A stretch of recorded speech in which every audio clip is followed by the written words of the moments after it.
Olá, aqui é Kátia Rios, psicoterapeuta, e hoje nós estamos na 12ª reflexão do livro Acolhendo Sua Criança Interior. E eu te pergunto, será que você precisa controlar tudo? Talvez aí tenha uma ferida emocional. Você sente que, se não estiver no controle, se não souber de todas as coisas podem desmoronar? E se eu te dissesse que esse controle todo é uma armadura da dor emocional? Então hoje nós vamos falar sobre isso, essa armadura de quem não quer se ferir mais. Então cada um de nós reage às dores do mundo de formas diferentes, tendo as suas estratégias de autoproteção. E a autora desse livro diz o seguinte: quem não quer mais sentir-se impotente, aprende a dominar.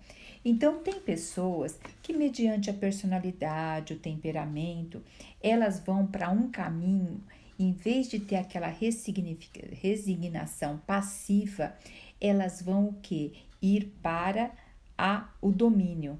Elas vão querer controlar, dominar, mas no íntimo tem uma dor muito grande.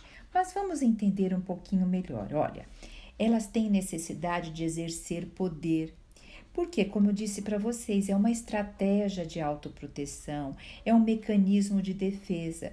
E veja, não é uma autoridade sadia, é uma forma rígida de compensar experiências de impotência ou abandono na percepção dessa pessoa desde a infância ou dentro da família ou até no membros da família. Então, essa pessoa que usa essa estratégia, ela aprende que controlar os outros ou o ambiente vai trazer segurança para ela. Então, muitas pessoas também com ansiedade, elas têm necessidade de controlar o ambiente para sentir menos ansiedade. Mas nem todos vão para esse caminho, vai depender muito da personalidade, do temperamento. Mas, falando especificamente da pessoa que usa essa parte de dominar, ela vai assim tentar sempre manter-se por cima emocionalmente. E ela evita mostrar fragilidade a qualquer custo. Talvez você esteja ouvindo e fale assim, eu não sou essa pessoa não. Mas eu quero te falar uma coisa, geralmente esses tipos de pessoas que têm essa estratégia de autoproteção, de dominar, geralmente elas encontram alguém que tem uma estratégia passiva para que possa haver a dependência e a codependência. Então, fique mais um pouco e veja se você não está do outro lado da moeda, tá? Bom, mas vamos voltar aqui nesse caso. Então, veja, essa autoproteção é uma reação defensiva, lembra, sempre inconsciente, que tenta garantir: nunca mais eu vou ser humilhado, nunca mais eu vou ser rejeitado ou vão me ignorar, então eu vou dominar. E como essa defesa se forma? A origem dessa estratégia geralmente está nas experiências de quais tipos de experiência? De desvalorização emocional. Então, quando uma criança não é ouvida, ou teve a sua voz ignorada, ou quando ela solicitava alguma coisa, ela era desconsiderada, né? Também quando houve um abandono, ela precisou muitas vezes dar conta sozinha, muito cedo, de muitas coisas que não estava ainda voltado para a idade dela. Agora é interessante que nós estamos vivendo numa era um pouco ao contrário. As mães são mais superprotetoras, os pais, porque talvez sofreram a desvalorização emocional, o abandono e tal, e estão tentando compensar na criação, agora dos filhos ou dos netos. Mas vamos voltar para o tema aqui, tá? Então, como essa defesa se forma? Talvez houve uma violência emocional ou física e essa criança, esse adolescente sentiu-se sem saída, sem proteção, sem justiça, se viu injustiçado. Ou muitas vezes viu a mãe injustiçada, viu o pai, e aquela dor é da criança também, tá? Também quando houve pais ausentes, ou pais frágeis, ou pais instáveis. Então, Quando a criança tem pais ausentes, frágeis ou instáveis, a criança tende a assumir inconscientemente o papel forte da família, principalmente muitas vezes se ela é a primogênita ou primogênito, tá? Então, segundo a teoria também do trauma emocional de Bessel, quando a criança percebe que não pode confiar no adulto que cuida dela, ela desenvolve mecanismos para se proteger sozinha. E o poder pode ser um deles, que depois ela vai exercer na vida adulta, como uma forma de não sentir mais desprotegida como ela foi na infância. Isso tudo é dentro da parte do inconsciente, do emocional. Agora, como o exercer poder se manifesta na vida adulta? Nós falamos ali como a sua origem, né? Veja, esse é um padrão, esse padrão não é sempre gritante, tá? Porque a gente, né, acha, a pessoa vai lá, pronto, calma, vamos ver melhor. Muitas vezes é sutil e silencioso e aparece em frases como, olha essas frases, se você já ouviu ou se você já falou. Se eu não fizer, ninguém faz direito. Se eu não preciso de ninguém. Não vou deixar ninguém me fazer de boba. Só me respeitam quando eu dou uma dura. Vocês percebem que algumas frases, que nem se eu não fizer ninguém faz direito, tem a ver também com perfeccionismo? Estratégias de proteção não andam sozinhas, tá? Elas estão muito de mão dadas umas com as outras. Então, veja, quando aqui eu estou falando da manifestação da vida adulta, o problema por trás do poder há o quê? Uma solidão, um controle e uma dificuldade em se abrir para as relações reais. Essa pessoa, ela realmente tem solidão lá no íntimo dela. E ela acaba machucando e afastando as pessoas também. Então, até vou pôr assim um exemplo para a gente pensar juntos. Vamos pensar uma mulher de 54 anos, mãe de 3 filhos, sempre exigente. As coisas têm que ser do jeito dela, controla a rotina da casa e até os sentimentos dos filhos, tá? No fundo, o que ela tem? Ela tem medo que a desorganização revele sua dor e perda de controle emocional. Então, tem mulheres também que elas preferem muito mais estar com várias atividades fora de casa, controlar tudo para falar que estão exaustas e cansadas, para não poderem muitas vezes assumir coisas dentro de casa, mas elas estão exercendo isso em outra área da vida, tá? Também vamos pensar numa mulher empresária e ativa na igreja, que não admite fraqueza, não chora e acha que ajuda é sinal de fracasso. Então ela aprendeu desde cedo que emoção é fraqueza. Então, o que ela faz? Ela lidera tudo com rigidez. Ela fala com rigidez. Um exemplo, os filhos passaram de ano? Claro que passaram, é obrigação deles passar de ano. Eu dou tudo para eles estudarem. Então, ela trata tudo como uma certa rigidez. E, para ela, emoção é fraqueza. E nós temos muito hoje, no mundo cristão, que emoção é fraqueza. E nós vemos o nosso Deus é rico em emoção, Jesus era rico em emoção, o Senhor nos fez com emoções, agora a gente tem que aprender a lidar com elas, né? Também uma mulher que se divorcia, ela pensa assim, nunca mais quero me relacionar. Diz que homem só atrapalha, então ela prefere ficar sozinha. Então ela usa o discurso de superioridade, sabe? Para esconder o medo de se abrir e ser ferida de novo. Então, nós temos que começar a observar o que nós falamos. Então, veja, nós temos diferença entre força saudável e controle como defesa. Nós temos que prestar atenção. Existem força saudável, mas o que é exercer poder como defesa? Veja, força saudável se apoia no autoconhecimento. Eu vou me autoconhecer e vou perceber. Agora, exercer poder como defesa se apoia no controle do outro, no controle do ambiente e no próprio controle de si mesmo, tá? A força saudável, ela é flexível e aberta ao diálogo.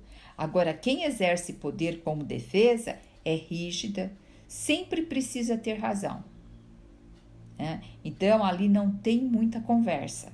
A força saudável sabe pedir ajuda. Agora, quem exerce poder aqui acha que pedir ajuda é fraqueza. Então, ela manda em vez de pedir ajuda. Ela domina em vez de pedir ajuda. E sabe, amados e amadas, muitas pessoas que estão em liderança de chefias têm esse perfil.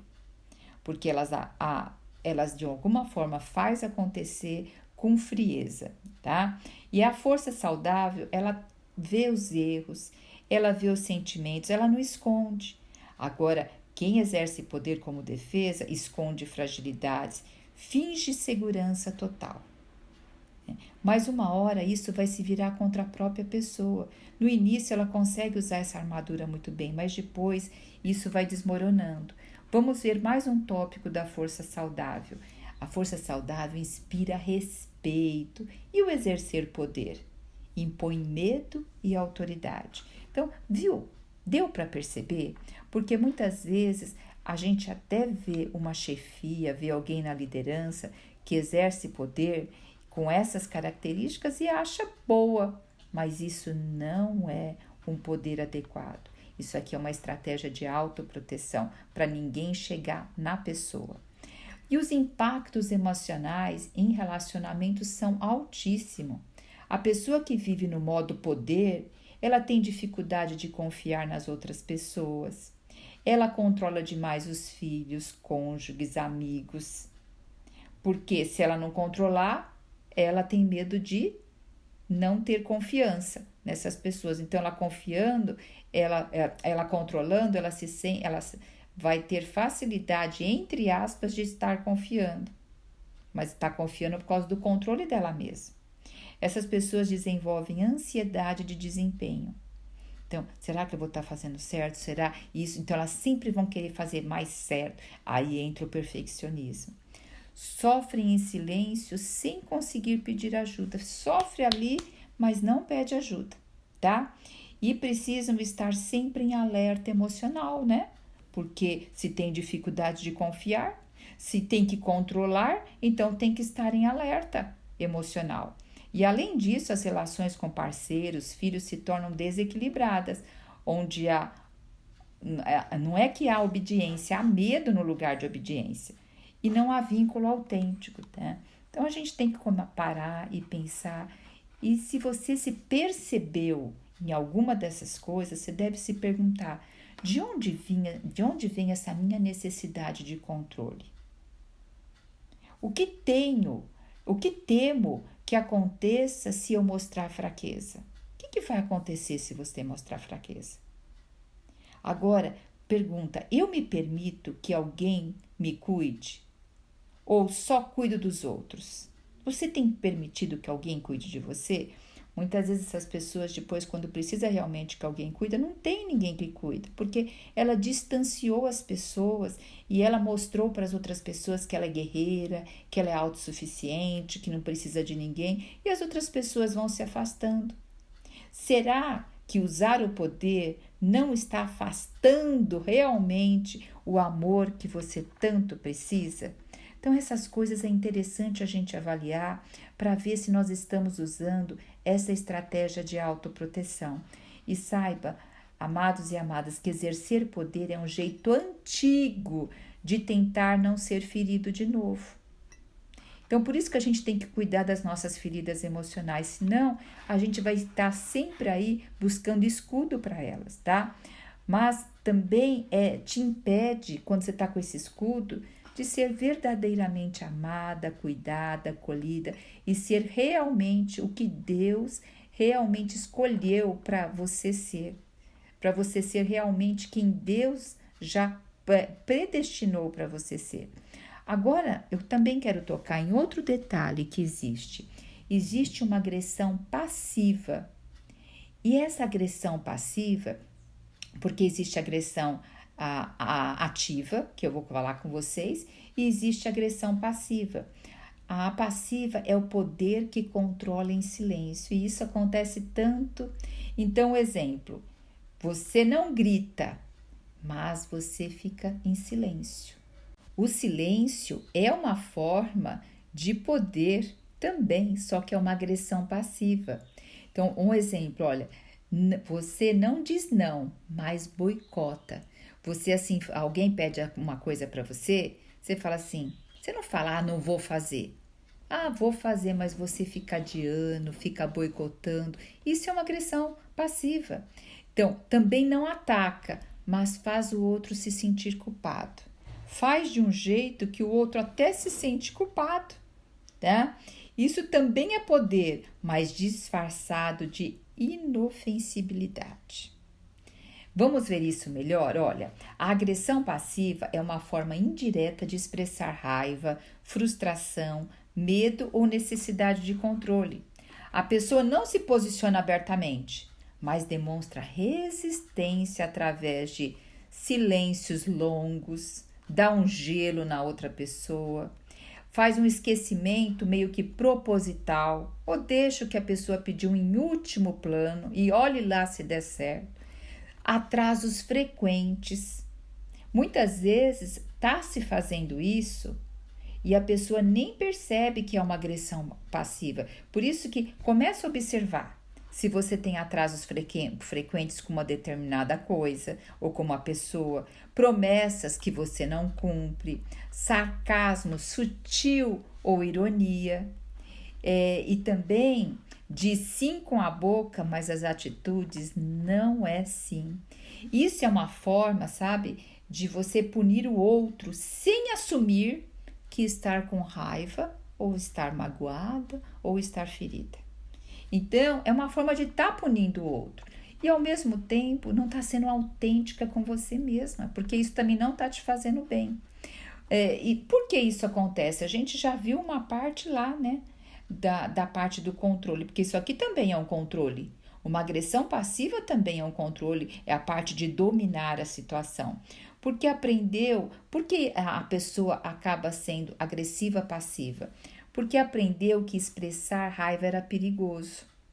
E na infância ou nas relações rígidas. Então, um exemplo, eu tinha um pai muito agressivo ativo. Tá? Então, eu tinha muito receio de expressar o que eu pensava, o que eu sentia, porque eu sabia que eu ia ser punida. Então, de alguma forma, eu aprendi a muitas vezes ficar em silêncios longos. Tá? Eu aprendi algumas coisas de ser passiva, de ser agressiva passiva. Hoje não mais, mas eu percebi que eu usava de algumas coisas nesse campo, tá? Então, e outra coisa também, que se a pessoa fala, se eu for um agressivo ativo, ela teme confrontos e rejeição. Então, é melhor dizer sim e boicotar depois, tá? E também foi educada para ser boazinha, para ser submissa, controlar, para controlar, mas de forma disfarçada, sabe? Não ser direta, né? E a pessoa passiva, agressiva, passiva, ela sente que não tem poder direto, então ela usa meios indiretos para se fazer ouvir. Mulheres têm muitas vezes agressão passiva e os homens têm muitas vezes agressão ativa, tá? Mas lembra, o que aconteceu para que isso está ocorrendo? Então, as feridas têm que ser curadas, né? Isso também se camufla, tá? A agressão passiva é difícil de identificar. Até nós mesmos, quando temos, é difícil de identificar. Porque ela não tem grito, a pessoa não grita, não briga. Que nem uma pessoa dominadora, que a gente acabou de ver a estratégia de autoridade, de dominação, ela pode ser uma agressão ativa, ou ela também pode ser uma pessoa com essa estratégia de agressão passiva. Então, veja, nós estamos falando da agressão passiva.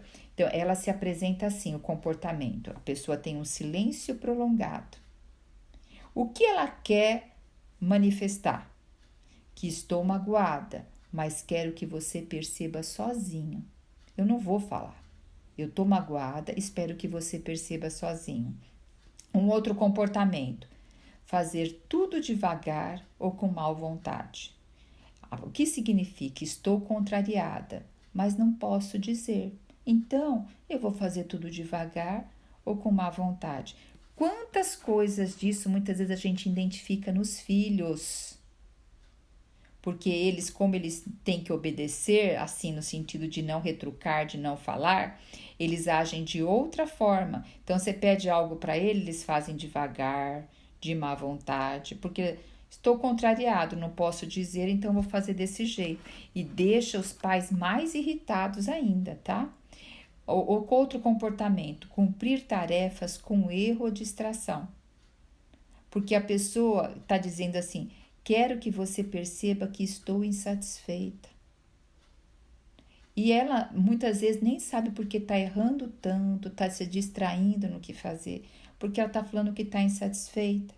Outra forma, a pessoa fala assim, era brincadeirinha, após uma ironia. Mas lá no íntimo ela está dizendo assim, está desvalorizando o outro sem assumir a crítica. É uma brincadeirinha.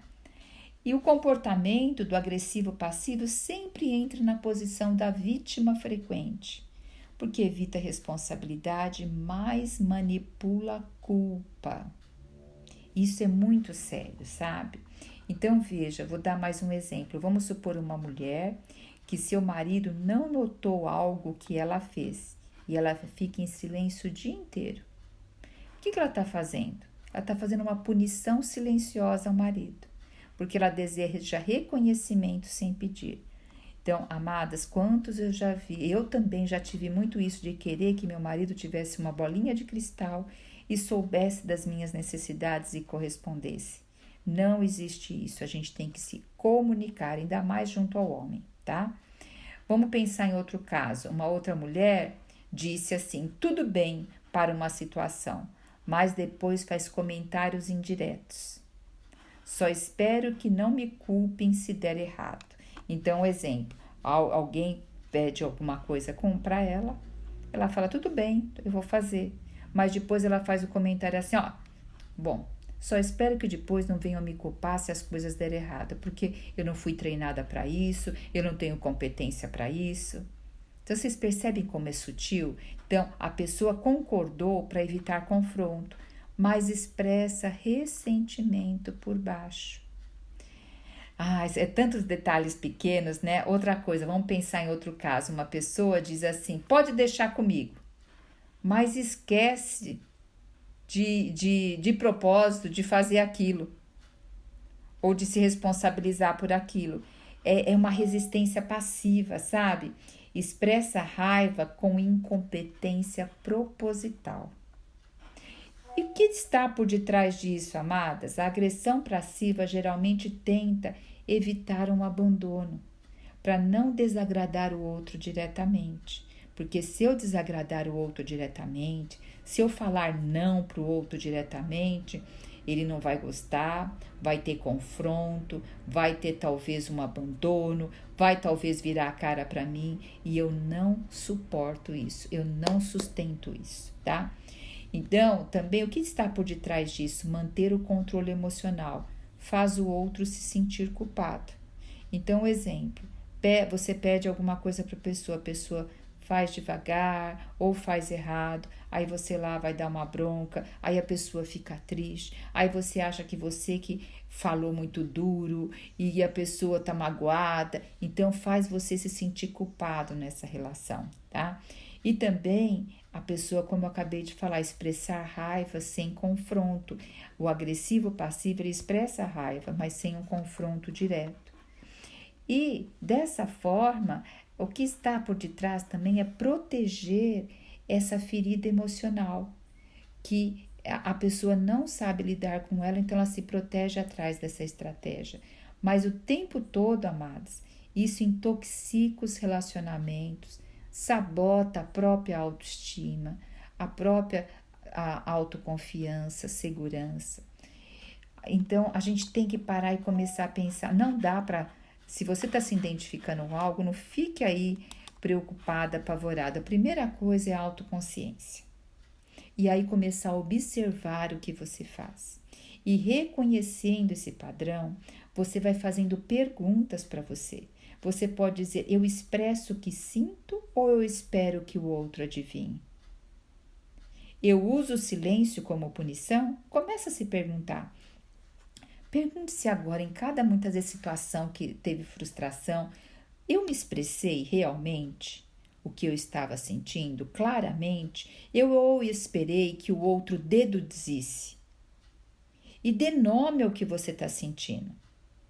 Então, olha, não, olha, a pessoa fez isso, eu fiquei chateada com o que aconteceu. Posso falar sobre isso? E vai falar sobre isso com a pessoa. Ou se não der para falar sobre isso, começa a pôr no papel todos os prós e os contras e o que te impede. Porque se a gente não avaliar situações, vão acontecer com frequência. E também as coisas não deixam de acontecer de uma hora para outra.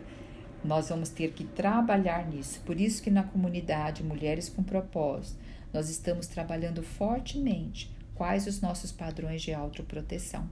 Porque embaixo de padrões de autoproteção existem crenças que estão segurando esse padrão. Então, nós temos que trabalhar essas crenças para desestabilizar o quê? Esse padrão, tá? E as consequências no relacionamento são grandes, porque o outro se sente manipulado sem entender o motivo. A sensação de injustiça e culpa sem exibição clara da pessoa, deixa o outro confuso. Cria-se um clima de frieza, mágoa e afastamento, e a comunicação fica confusa. Vocês já imaginaram quantos relacionamentos são assim? Até talvez o seu relacionamento, o meu já foi muito assim? Então, amadas, que fique claro que a agressão passiva é um modelo disfarçado de dominar, de controlar a expressão da mágoa. Então, ela protege, mas também ela fere demais, tanto você como os outros com que você se relaciona. Então, importante é identificar esse padrão. Saiba que não é fraqueza, isso é uma defesa emocional. Então, agora é trabalhar em cima disso, tá? Agora também você pode se perguntar, o que uma pessoa passiva-agressiva desperta nas outras pessoas? Porque, veja, eu falei para vocês sobre a passiva, o que acontece, mas o que será que ela desperta nas pessoas que estão com ela? Talvez você não seja, mas você esteja perto de uma que tenha. Então, essa agressividade passiva, como disse para vocês, não é clara, mas ela é sentida muito bem. Então, o que ela costuma despertar nos outros? Uma culpa confusa. Então, a outra pessoa sente que fez algo errado, mas não sabe o que. E a pessoa diz, tá tudo bem, mas você percebe que o clima tá pesado. Isso vai causar uma insegurança emocional. Também causa uma sensação de injustiça. Então, você é acusado indiretamente, mas não tem espaço para se defender. Porque existe uma culpa ali. O passivo-agressivo, ele acaba te culpando muitas vezes pelo silêncio, pela cara feia, pelo muitas vezes menosprezo, e você se sentir acusado indiretamente não tem espaço para se defender porque você está perdido, porque a comunicação fica truncada e vai existindo uma raiva acumulada. A convivência com passivos agressivos gera uma tensão emocional muito grande e a outra pessoa vai se sentindo manipulada, vai assim testando a responsabilidade e não dando clareza, sabe? E isso pode levar a pessoa que convive com ela a explosões repentinas de irritabilidade. E aí, quando essa pessoa explode de irritabilidade, fala, tá vendo como você é isso, aquilo? Mas ela estava acumulando essa raiva porque é algo tudo meio camuflado, tá?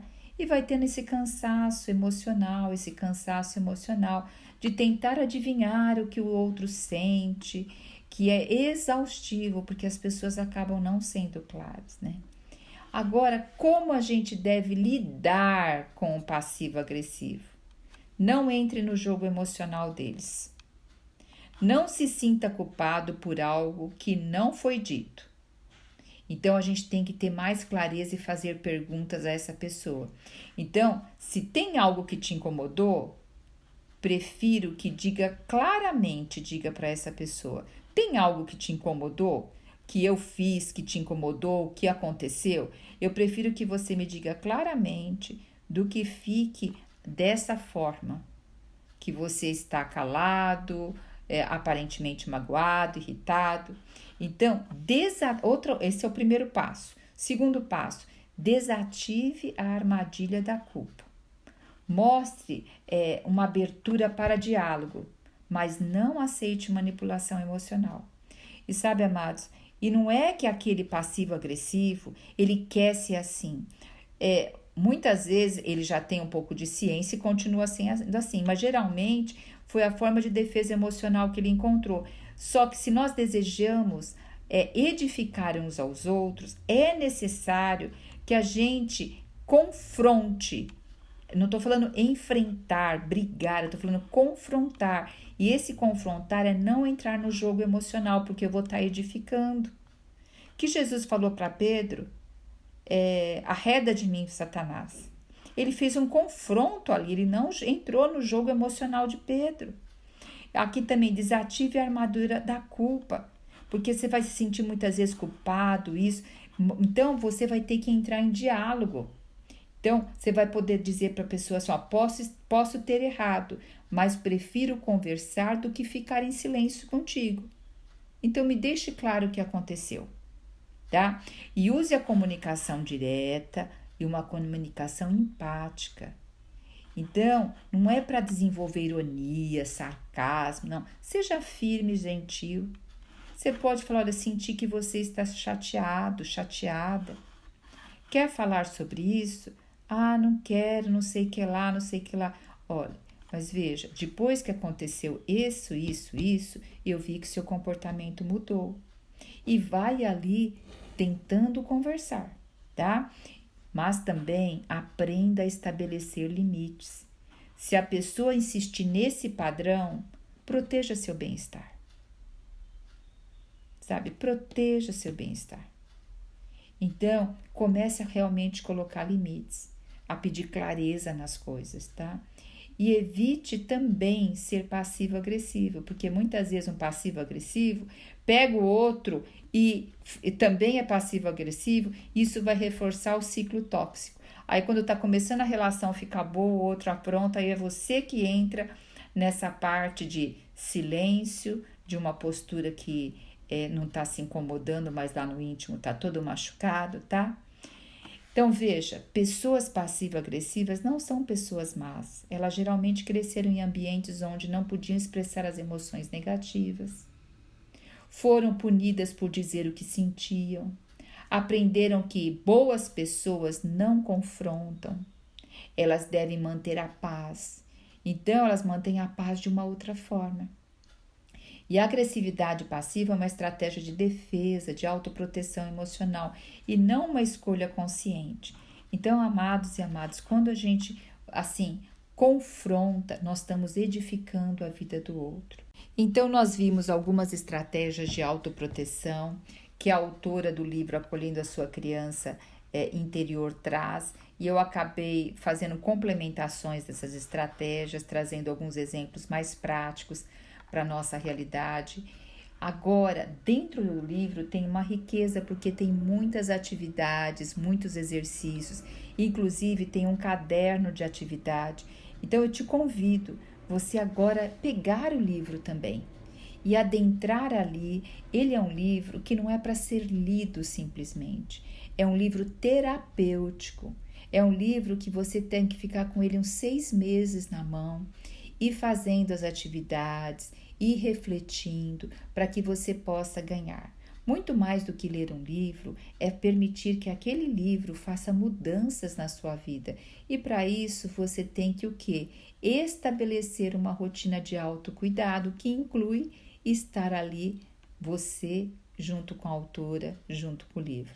Se essas reflexões terapêuticas abençoaram a tua vida, te edificaram, expandiram um pouco mais a sua consciência, envia para outras pessoas, para as outras mulheres. E se você deseja adentrar nisso e ter uma comunidade aonde te acolhe, aonde te ajuda, aonde vai te dar a mão para você se desenvolver e ir curando as suas feridas emocionais, eu te convido para vir para a comunidade Mulheres com Propósito. O link está na legenda desse vídeo e vai ser um prazer tê-la comigo e com toda a comunidade, tá? Um grande abraço.